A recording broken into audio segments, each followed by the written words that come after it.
First impressions are everything, especially in baseball. There's something about winning the first game of the season that can fill even the most dreary of fan bases with aspirations and hope. And 95% of the time, teams recognize this and put their best foot forward by putting their best starting pitcher on the mound for the first game of the season. It's an esteemed honor to get the opening day nod from your manager. It's something that not every pitcher gets to experience in their career. But whether it's injuries, rest cycles, paycheck amounts, or just a manager saying, "Hey, wouldn't it be funny if we did this?" Sometimes we get some really weird opening day starters. Today, I'm going to take you through a handful of my favorites from the last 25 years. If you enjoyed today's video, please leave a like on the video and subscribe to the Jolly Olive channel. I'm trying to hit 150,000 subscribers by the end of the year, and I could really use your help, so thank you. Despite their reputation in the league now, the San Diego Padres are a baseball team with an extremely strange lineage of starting pitching. Sure, you have Blake Snell and Jake Peavy, but in between those two Cy Young winning aces are a whole lot of opening day oddities. In 2019, they gave lefty Eric Lauer the ball after making just 23 career starts prior. In 2018, Clayton Richard got the pill, a year removed from leading the National League in hits allowed and losses. In 2011, Tim Stauffer got the opening day nod after spending most of the previous season as an effective reliever. But for our first entry, I'm going to take us back to the 2002 season, the oldest game on today's list. My personal favorite from Padres history has got to be a guy named Kevin Jarvis, who's actually the father of Bryce Jarvis, current pitcher for the Arizona Diamondbacks. Emerging from the 21st round of the 1991 draft, Jarvis was never able to find his footing with the Reds. After getting passed around to 5 different teams in the span of 3 years, Jarvis finally landed with the San Diego Padres on a 3-year deal. 2001 was his first full season that wasn't a total disaster, as he made 32 starts and managed a decent walk per 9 rate, all while allowing the most home runs of any National League pitcher. It was still a better performance on the year than Bobby Jones, though, who led MLB with 19 losses and oh yeah, tied him for that home runs allowed mark. Kevin Jarvis also had plenty more years of experience than the likes of Brian Lawrence and Oliver Perez at the time, so in 2002, Padres management gave him the okay to start the first game of the season. But to say that Kevin Jarvis had the odds stacked against him in his first opening day start would be a tremendous understatement. You see, he was tasked with facing Randy Johnson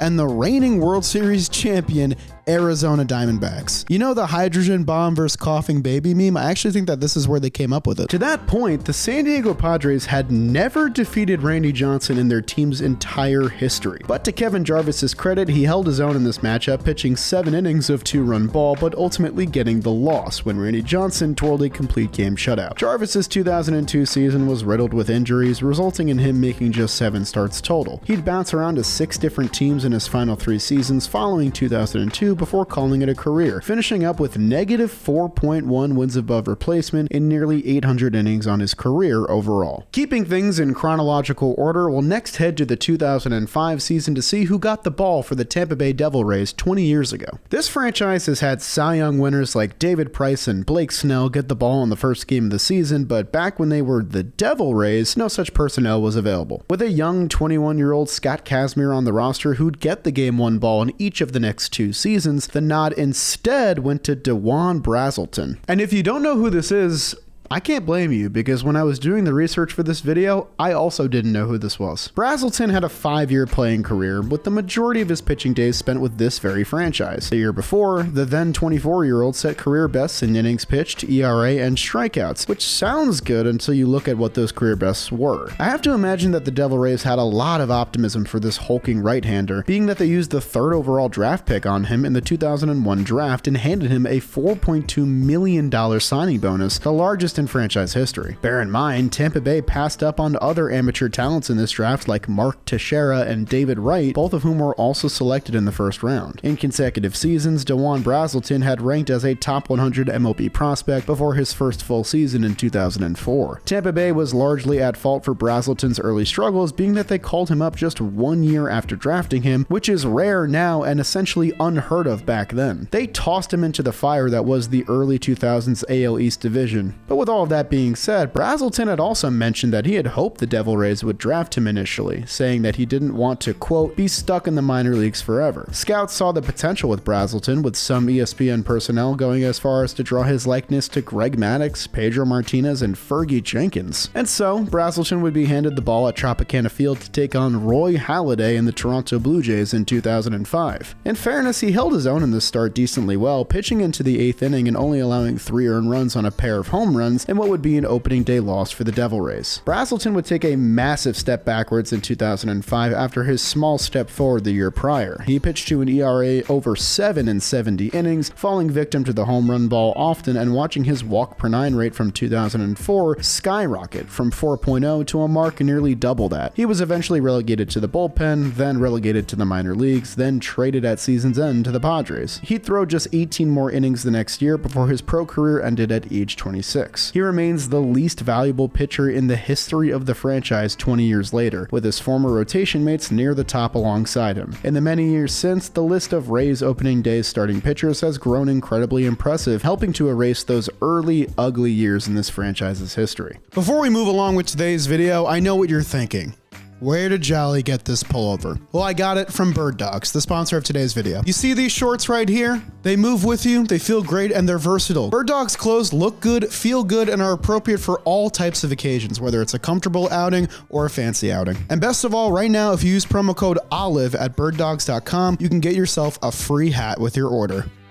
That's right, this bad boy right here will come free with your order. Go to birddogs.com, use promo code OLIVE when you do. Make sure you let them know that I sent you. And they're an awesome company with awesome products, so thank you to Bird Dogs for sponsoring today's video. Now let's get back to our weird opening day starters. The next man on this list will push us forward 3 years, but also keep us in the same state. And fun fact, he's the only two-sport player on today's list. I'll explain. On the 2008 Florida Marlins, a team that boasted young starting pitchers like Anibal Sanchez and Josh Johnson, a squad that would also go on to win 84 games, their opening day starting pitcher was Mark Hendrickson. The 6'9" southpaw had been in the league for 6 years to that point and was a former member of our aforementioned Tampa Bay Devil Rays. Before his time as a big leaguer, he was known as an NBA power forward, playing over 100 games in 4 seasons for the Philadelphia 76ers, Sacramento Kings, New Jersey Nets, and Cleveland Cavaliers. Yeah, that's right. Mark Hendrickson is one of about a dozen people in human history to play in both the NBA and MLB. This is the same guy that got savagely dunked on by Michael Jordan and also gave up Ken Griffey Jr.'s 600th career home run. Listen, it's not the side of history he wanted to be on, but it's history nonetheless, baby. Hendrickson wasn't exactly overpowering as a pitcher despite his size, with a fastball sitting below 90 miles per hour on average, meaning that he relied mostly on funk and ride with his curveball and changeup brought together by a very unorthodox delivery. Prior to coming on with the Marlins, he had seen some success as a Dodgers long reliever spot starter, earning him a 1-year, $1.5 million contract. At first, he was Florida's rotation depth, but then surprisingly got the nod for the first game of the season against the New York Mets. After 3 clean innings to start his season, the wheels came off for Mark Hendrickson, who surrendered 6 runs in the 4th inning alone. Mark Hendrickson would bounce back from this rough opening day start and pitch well over his first 10 starts, managing a 3.72 ERA as the Marlins maintained control of the division deep into May. However, both Hendrickson and the team would fade in the summer. Hendrickson would pitch into the 2011 season before retiring after a decade-long career, with this surprise nod in 2008 being his only career opening day start. No shock there. It's time for us to finally leave the great state of Florida and head out west to a team that has almost no lineage of pitching success. That's right, folks. You didn't think we'd get through this entire list without mentioning one Colorado Rocky, did you? The list of weird Rockies opening day starters is long and very fun, with plenty of good options to take this spot. In 2015, Kyle Kendrick dealt 7 brilliant innings on opening day before getting shelled the rest of the year. In 2008, it was Kip Wells who got the nod, a year removed from leading the league with 17 losses. In 2004, Sean Estes would get the ball in a year where he allowed the most earned runs of any big league pitcher. Like I said, plenty of great examples to choose from, but the one I'll be going with for this video comes from from the 2012 season, where the Rockies once again handed the ball to a pitcher who had led the league in losses the year prior. I've now said this like 3 different times in this video. How does this happen? After a 5-year run with the Baltimore Orioles where he got the opening day ball 3 different times, Jeremy Guthrie was traded to the Colorado Rockies in exchange for Jason Hamill. Looking at Guthrie's career accomplishments, you might find him an odd addition to this list. He had over 90 wins, over 1,500 innings pitched, and struck out over 1,000 batters. Not to mention he was on the 2015 Kansas City Royals, a World Series winning team. However, I'm adding him here solely because he's the last person you'd expect to have 4 career opening day starts. For example, Zach Wheeler has only gotten 2 opening day starts, and they came in the last 2 seasons. That's the same amount as former Cy Young winners Blake Snell, Cliff Lee, and Jake Arrieta. They've all only had 2. Sure, you can chalk it up to him just being the best pitcher on some pretty mediocre teams, but it's still absolutely crazy that Jeremy Guthrie has double the amount of opening day starts than multiple Cy Young winners. What's crazy is that this wasn't even the most entertaining option because 49-year-old Jamie Moyer was also on this roster and he got the pill the very next day. The Rockies had the opportunity to do the funniest thing ever. How do you just pass up an opportunity like that? Jeremy Guthrie held a paltry Houston Astros lineup at bay with 7 quality innings, getting the win on opening day. His Rockies tenure would not be as fruitful as his first start indicated though. Guthrie pitched to an ERA over 7 in his first 11 starts before getting relegated to bullpen duties. From 2007 to 2011, Guthrie registered the 7th highest fly ball rate of any qualified starting pitcher, so it makes decent sense why pairing him up with Coors Field didn't exactly work out. Jeremy Guthrie also missed time mid-season with a shoulder injury, and I know what you're thinking as a baseball fan. Was he just trying to up his velocity and ended up throwing too hard and hurting himself?